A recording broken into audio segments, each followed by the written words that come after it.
All right, Michelle, let's talk about the other three officers who have now been charged. And they're really facing the same charges. It's aiding and abetting.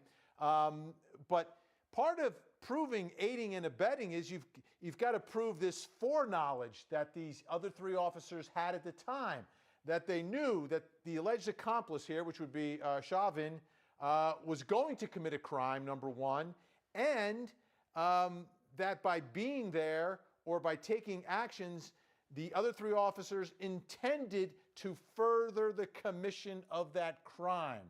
Okay, this is what you need to prove for aiding and abetting. Will that be a challenge for prosecutors to, again, get inside the minds of those three officers, that they intended to make sure that he could commit this crime, that they knew he was going to commit this crime? Well, and I think that's where you go back to the video and you look at what these officers were actually doing.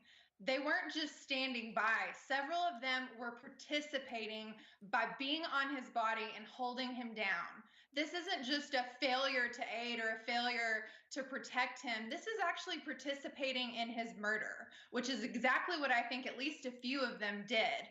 And then you also look at the time length of the video and the fact that this isn't a split-second decision like we see in some of these death cases, not to say that those aren't horrific too.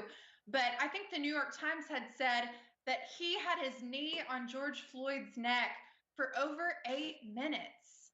I mean, this is not something that was a split-second mistake. This is so much different and worse than even some of those horrific deaths that we've seen before. You know, Benny, I think Michael they're gonna have a Ayala, very we're hard looking at time that. with this. I just want to jump in real quick on that. I think they might have a hard time proving that intent with the three other officers.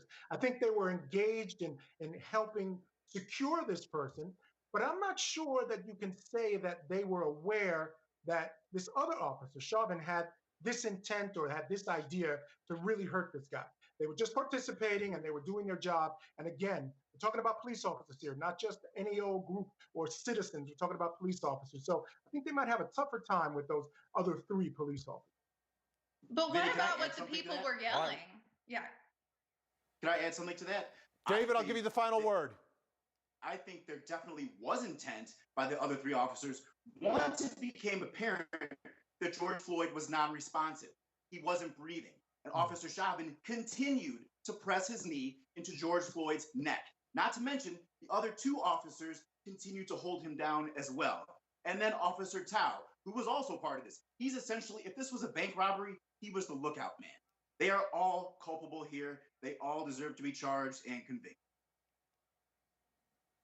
When we come back, tomorrow, a big day in Glynn County, Georgia. The three men accused in the murder of Ahmaud Arbery set to be in court for their preliminary hearing. What is going to happen? What evidence will we see? And is there any chance that any of the three men could be set free tomorrow? We'll talk about that when we return.